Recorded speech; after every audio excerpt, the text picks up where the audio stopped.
YK TV ప్రేక్షకులకు నమస్కారం. ఈనాటి మన దేవాలయాలు కార్యక్రమానికి స్వాగతం.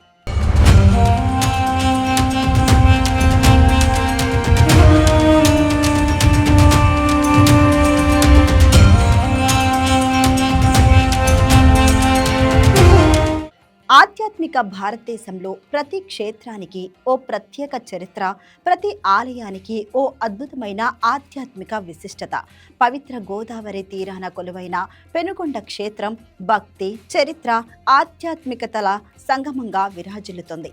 స్వయంభువుగా వెలిసిన శ్రీ నగరేశ్వర స్వామివారు భక్తుల కొంగు బంగారంగా, పెనుకొండ క్షేత్ర రక్షకుడిగా పూజలందుకుంటున్నారు. శ్రీ వాసవి కన్యకా పరమేశ్వరి అమ్మవారి ఇష్ట దైవంగా కొలువైన ఈ పరమ పవిత్ర క్షేత్రానికి శతాబ్దాల చరిత్ర ఉంది. భాస్కర క్షేత్రంగా ప్రసిద్ధి చెందిన పెనుకొండ నగరేశ్వర స్వామి ఆలయ మహత్యమేమిటి? స్వామివారి ఆవిర్భావం వెనుక ఉన్న క్షేత్ర పురాణ విశేషాలేంటి? భక్తుల విశ్వాసమేంటి? ఇప్పుడు తెలుసుకుందాం వైకే టీవీ మన దేవాలయాలు ప్రత్యేక కథనంలో.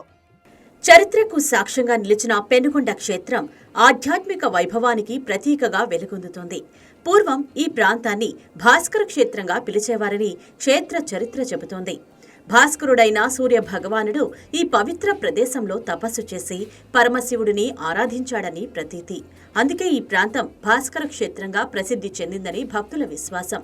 ఈ నగరంలో వెలసిన శివుడు కావడంతో నగరేశ్వర స్వామిగా భక్తులు పూజలు అందుకుంటున్నారు. నగరాన్ని కాపాడే దైవంగా, భక్తుల కష్టాలను తొలగించే పరమశివుడిగా కొలుస్తున్నారు.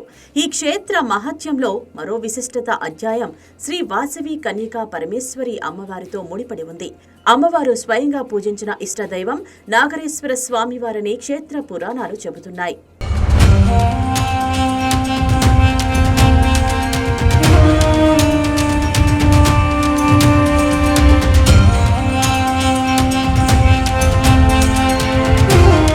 సాధారణంగా శివాలయాల్లో పరమశివుడు లింగ రూపంలో దర్శనమిస్తారు.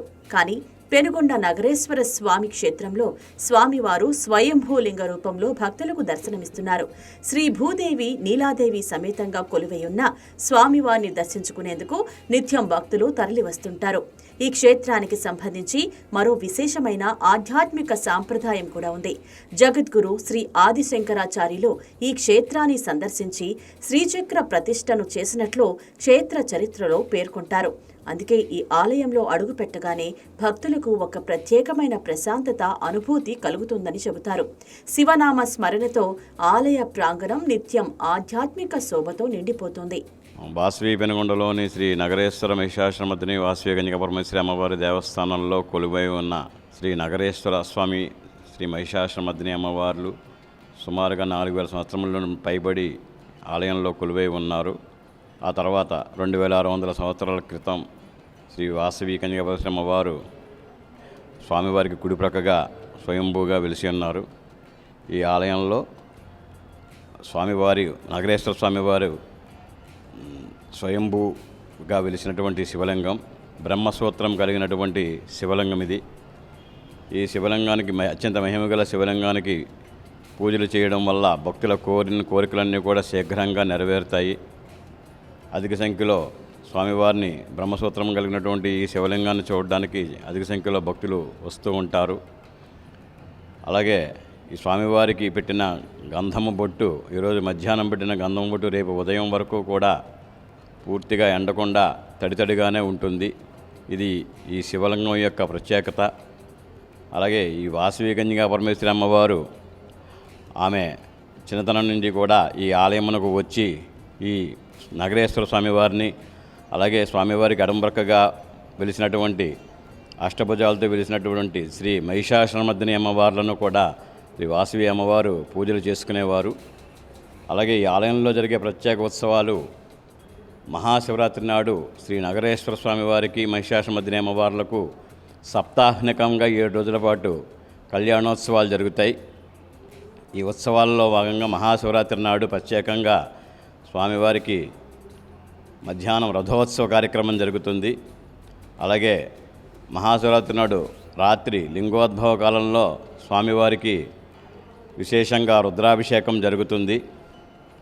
అలాగే కార్తీక పౌర్ణమి రోజున కూడా అధిక సంఖ్యలో భక్తులు స్వామివారిని దర్శించుకుంటారు. అలాగే ఈ మహాశివరాత్రి ఉత్సవాల్లో భాగంగా ఆఖరి రోజున అమావాస్య రోజున కూడా సాయంత్రం ప్రబల సంబరం, విశేషంగా ప్రబల సంబరం అనేది జరుగుతుంది. వివిధ వాయిద్యకారులతో మేళతాళాలతోటి ప్రబల సంబరం విశేషంగా జరుగుతుంది. బాణాసంచా కూడా ఏర్పాటు చేస్తారు. అలాగే ఈ మధ్యకాలంలో ఈ ఆషాఢ మాసంలో కూడా వాసవి అమ్మవారికి ప్రతిరోజు కూడా వివిధ దూర ప్రాంతాల నుండి భక్తులు సారె సమర్పించుకోవడానికి అధిక సంఖ్యలో భక్తులు వస్తూ ఉంటారు. దేశం నలుమూలల నుండి కూడా, తమిళనాడు ప్రాంతాల నుండి, అలాగే ఆంధ్రప్రదేశ్లోని మిగతా ప్రాంతాల నుండి కూడా ఈ ఆషాఢ మాసం సందర్భంగా వాసవి అమ్మవారికి సారెలు సమర్పించుకోవడానికి వస్తూ ఉంటారు.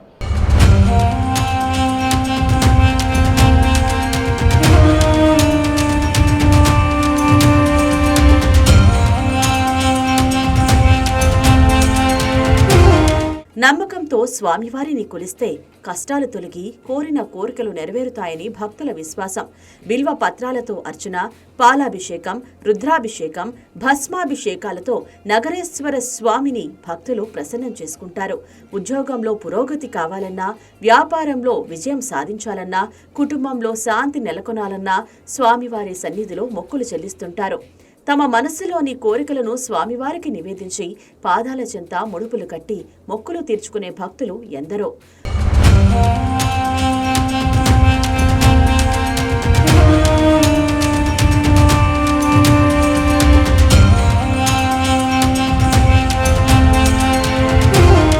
పెనుగొండ నగరేశ్వర స్వామి ఆలయంలో పర్వదినాలు మరింత వైభవంగా జరుగుతాయి. మహాశివరాత్రి రోజున ఆలయం భక్తజన సంద్రంగా మారుతుంది.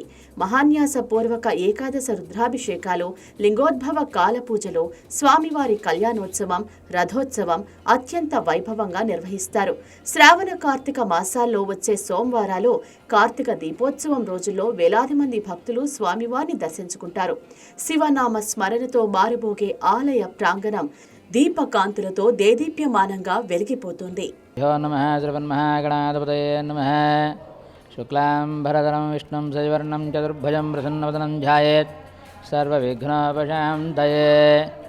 అగజానన పద్మార్కం గజాననమహర్నిశం అనేకదంతం భక్తానాం ఏకదంతముపాస్మహే. గురుబ్రహ్మా గురుర్విష్ణుః గురుర్దేవో మహేశ్వరः గురుసాక్షాత్ పరబ్రహ్మ తస్మై శ్రీ గురవే నమః. గురవే సర్వలోకానాం భేషే భవరోగిణాం నిధయే సర్వవిద్యానాం దక్షిణామూర్తయే నమః. మనకి మన పెనుగొండ పట్టణంలో శ్రీ నగరేశ్వర మహిషాసురమర్ధిని శ్రీమద్ వాసవి కన్యకా పరమేశ్వరి ఆలయ విశిష్టతకు వచ్చేసరికి ఇక్కడ ఈ యొక్క స్వామివారు నగరేశ్వర స్వామిగాను, అలాగే విష్ణుమూర్తి జనార్దన స్వామిగాను, అదేవిధంగా బ్రహ్మదేవుడు భాస్కరాచార్యుని రూపంలో ఇక్కడ తిరుగాడి నడయాడిన ప్రదేశం, అదేవిధంగా ఇక్కడ కన్యకా పరమేశ్వరి అమ్మవారు వెలిసిన ప్రదేశం. అంటే ఇక్కడ అమ్మవారు ప్రధానంగా వెలవడానికి గల కారణం ఏమిటయా అంటే, పూర్వం ఒకానొక సందర్భంలో పరమేశ్వరుడికి లోక కళ్యాణార్థం కళ్యాణం జరుగుతూ ఉంటే ఆ కళ్యాణానికి అన్ని లోకాల నుండి కానుకలు వచ్చాయి. కానీ భూలోకం నుండి మాత్రం ఏ విధమైన కానుకలు రాకపోయేసరికి ఆ నారద మహర్షుల వారు వెళ్ళి ఆ యొక్క పరమేశ్వరుని వేడుకొనగా, ఆ సందర్భంలో ఆ పరమేశ్వరుడు కించింత ఆలోచించి ఈ యొక్క అప్పటికే యజ్ఞయాగాది జపతపాదులన్నీ కూడా చేసి కైలాసాన్ని పొందిన ఈ వైశ్యుల్ని మీరు భూలోకం వెళ్ళి భూలోకాన్ని వర్తక వాణిజ్యాది వ్యాపారాదులతో సస్యశ్యామలం చేయమని చెప్పి ఆదేశించడంతో ఆ సమయంలో వాళ్ళెంతో వాపోతారు. అయ్యా స్వామి, మేమెంతో భక్తి ప్రపత్తులతో నీ యొక్క కైలాసాన్ని పొందాం, ఎన్నో యజ్ఞయాగాది క్రతువులు చేసి నీ సాయుధ్యాన్ని పొందిన మమ్మల్ని మళ్ళీ ఆ నరక కోపంలోకి ఎందుకు తోసేస్తున్నారు అని చెప్పి ప్రాధేయపడగా, మీరే విధంగానూ చింతించిన అవసరం లేదు, నేను ఈ యొక్క నగరంలో నగరేశ్వర స్వామిగా పిలుస్తాను, అదేవిధంగా విష్ణుమూర్తి జనార్దన స్వామిగాను, బ్రహ్మదేవుడు భాస్కరాచార్య రూపంలో ఇక్కడ సంచరిస్తారు, కాబట్టి మీరు ఏ విధంగానూ చింతించిన అవసరం లేదు అని చెప్పి వారిని గర్భం నుంచి భూలోకానికి పంపించడంతో వారు గోమట్లయ్యారు. ఈ గోమట్లు కాస్త అనతి కాలంలో కొంతకాలానికి కామట్లుగా వారి నామధేయం రూపాంతరం చెందింది. అటు తర్వాత ఇలా వీళ్ళల్లో 102 మంది ఈ యొక్క వైశ్యులు. అయితే వీరికి ప్రధానంగా 714 మంది గోత్రికులు వీళ్ళు. ఈ 714 మంది గోత్రికులు కూడా ఇక్కడ పెనుగొండ పట్టణాన్ని ప్రధానంగా చేసుకుని ఎంతో వర్తక వాణిజ్యాది వ్యాపారాదులతోటి సస్యశ్యామలం చేస్తున్న తరుణంలో వీళ్ళల్లో కుసుమాంబ, కుసుమశ్రేష్ఠి వీరిద్దరూ కూడా ఇక్కడ ఈ పట్టణాన్ని ఆధారంగా చేసుకుని వ్యాపారం చేస్తున్న తరుణంలో నిత్యం ఈ యొక్క నగరేశ్వర మహిషాసురమర్ధిని అమ్మవారిని ఆరాధన చేస్తూ ఉండేవారు. పాపం వీరికి తీరని లోటల్లా సంతానం లేకపోవటం, ఆ సంతానం లేకపోవడంతో బ్రహ్మాంశతో జన్మించిన భాస్కరాచార్యుని యొక్క ఆదేశానుసారంగా ఇక్కడ ఈ యొక్క స్వామివారికి ఆ భాస్కరాచార్యుని ఆధ్వర్యంలో పుత్రకామేష్టి యాగం చేశారు. ఆ యాగ ఫలంగా కన్యకాపరమేశ్వరమ్మ వారు, ఆమె సోదరుడైన విరూపాక్షుడు వీరు యాగ ఫలంగా లభించడంతో వారిని అల్లారు ముద్దుగా పెంచుకుంటున్న తరుణంలో ఈ కొంతకాలానికి ఇక్కడ ఈ ప్రాంతాన్ని పరిపాలించే రాజు విష్ణువర్ధన మహారాజు రాజమహేంద్రవరాన్ని రాజధానిగా చేసుకుని పరిపాలన చేస్తూ ఏదో ఒక దండయాత్ర నిమిత్తం ఇక్కడికి వచ్చేసి ఇక్కడ ఈ యొక్క కన్యకను చూసి మోహిస్తాడు ఈ రాజు. అయితే అమ్మవారి గోత్రులకు 714 మందిలో 102 మంది మాత్రమే అమ్మవారిని సమర్థిస్తారు.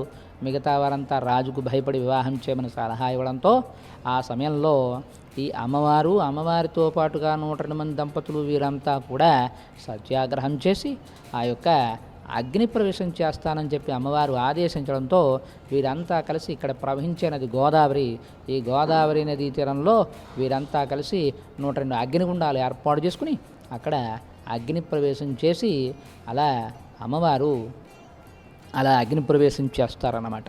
అటు తర్వాత ఈ వార్త తెలిసిన రాజు తలకాయ వేయి రెక్కలై చనిపోవడం, కొంతకాలానికి ఈ 102 మంది యొక్క సంతానం వీరి యొక్క ఆత్మశాంతి కోసం దశలింగాలు అనే కార్యక్రమాన్ని చేసుకుని ఆ యొక్క కార్యక్రమంలో భాగంగా ఈ 102 ఋషుల్ని ఏర్పాటు చేసుకుని ఆ ఋషుల ఆధ్వర్యంలో వీరంతా కూడా ఈ యొక్క దశలింగాల కార్యక్రమం చేసి వీరంతా కూడా కొన్ని శివలింగాలు తీసుకొచ్చి 102 లింగాలని ఇక్కడ తీసుకొచ్చి ప్రతిష్ఠ చేయడం, అలాగే చెరువులు తవ్వించడం, అదేవిధంగా అఖండ దీపాలు వెలిగించడం, అదేవిధంగా వీరికి ఇష్టమైన ద్రవ్యాలు ఏవో ఒకటి వారికి నచ్చిన వాటిని వాళ్ళు విడిచిపెట్టడం ఇత్యాది కార్యక్రమాలన్నీ కూడా వారు చేయడం జరిగిందనమాట. అలాగే ఇక్కడ అమ్మవారు ప్రధానంగా వెలసి సుమారు అగ్నిప్రవేశం అయ్యాక 3000 సంవత్సరాలైంది.